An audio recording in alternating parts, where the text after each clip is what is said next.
Hello everyone and welcome to part 3 of this Juventus starting from scratch Football Manager 2015 experiment. This is the last part of this experiment where I removed all the players, all the senior players and the manager from the Juventus team at the start of the game using the editor. Holidayed through, we've done 4 seasons so far.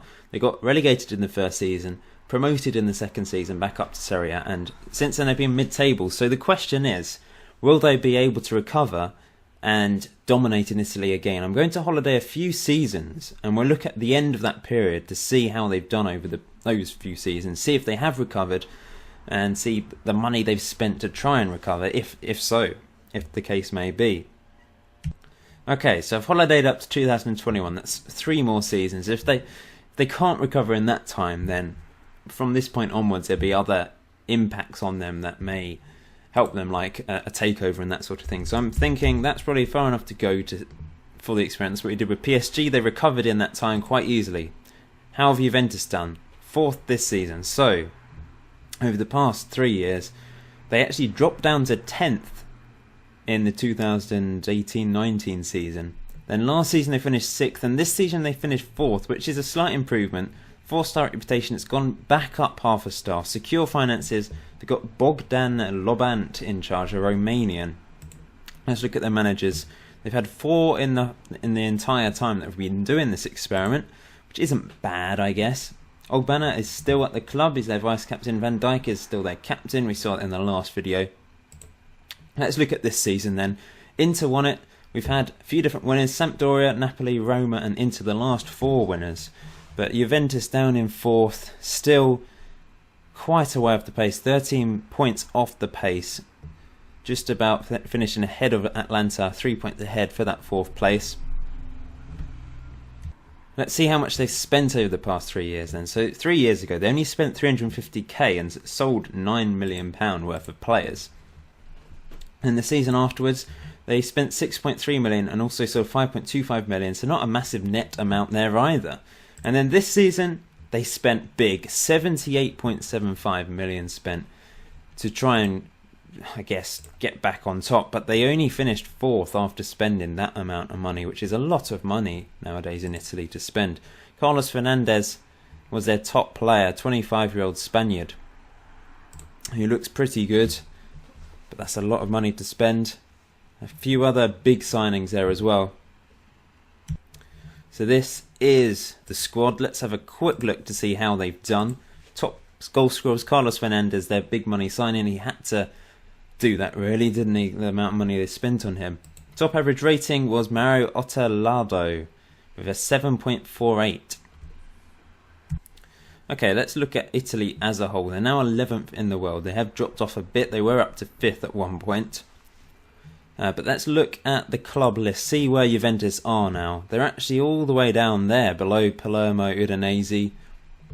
And finances wise, they are currently 5th. I think that's the same as last time. So they've stayed pretty much stagnant the whole time for the last 6 or so years.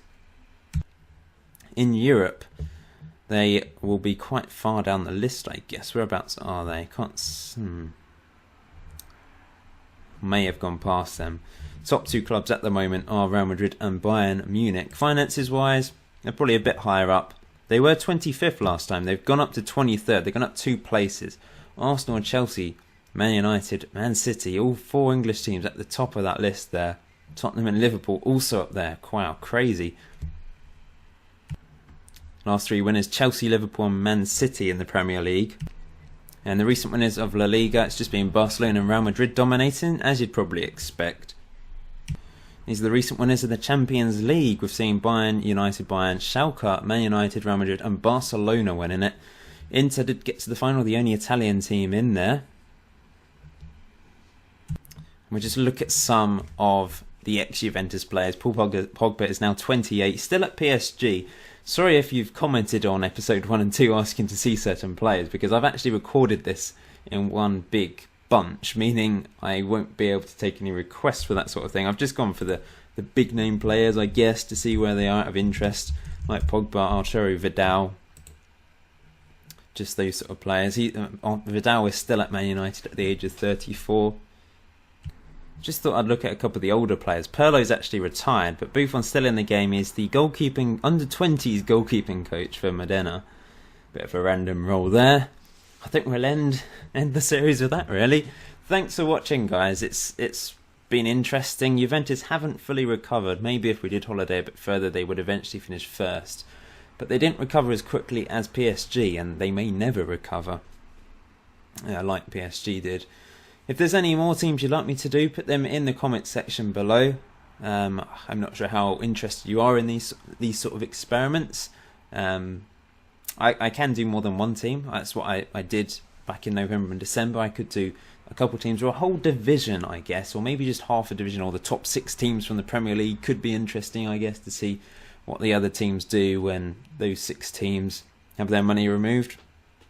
There's so many different ideas, and there's unlimited amounts of time for me to do this. It doesn't just have to be on FM15 that I do this sort of thing. It can be an ongoing thing that I do every now and then, and rather than it being regular, I think when it's regular, this sort of thing, people maybe get a bit bored of the same sort of format. So if I just split it up and do them every now and then, these experiments, I think it keeps you interested and interactive with the series.